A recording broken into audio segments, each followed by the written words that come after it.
আসসালামু আলাইকুম। কি অবস্থা সবার? আল্লাহর রহমতে সবাই ভালো আছি।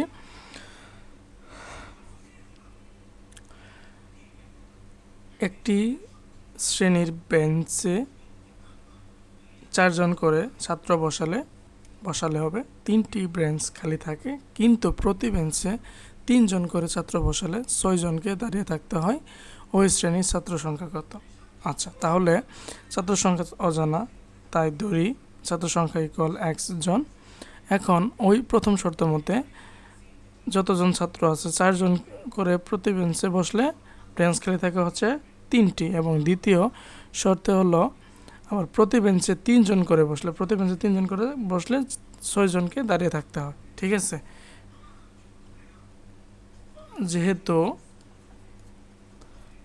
শ্রেণীর বেঞ্চের সংখ্যা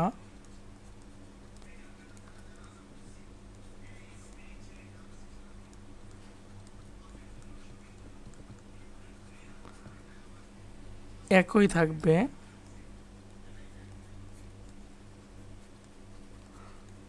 থাকবে, সুতরাং x/4 plus 3 equal x minus 6 divided by 3, বা লসাগু হবে 4, x plus 12 equal x minus 6 divided by 3, বা আর গুণ করার চেষ্টা করি 3x plus 36 equal 4x minus 24, বা এই পাশে নিয়ে আসলে হবে 3x minus 4x plus 36 plus 24 equal 0, বা মাইনাস এক্স প্লাস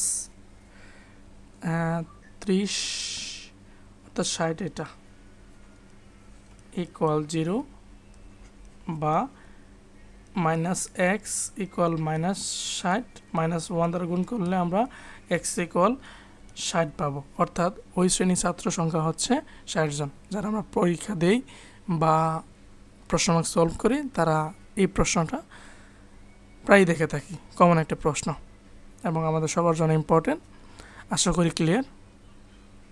এই প্রশ্নটা আছে, আর ওই যে লঞ্চের ডেকের যে বারাটা কেবিনেট থেকে ওই প্রশ্ন দুইটা কমন। ঠিক আছে, এছাড়া অন্যান্য প্রশ্ন সমাধান আছে। সময় সুযোগ যদি হয় আমি পার্ট আকারে দিয়ে দিছি, আপনারা দেখে নিন। আপাতত এই প্লে লিস্টে 100টা প্রশ্ন সমাধান করার চেষ্টা করছি, দেখে নিন।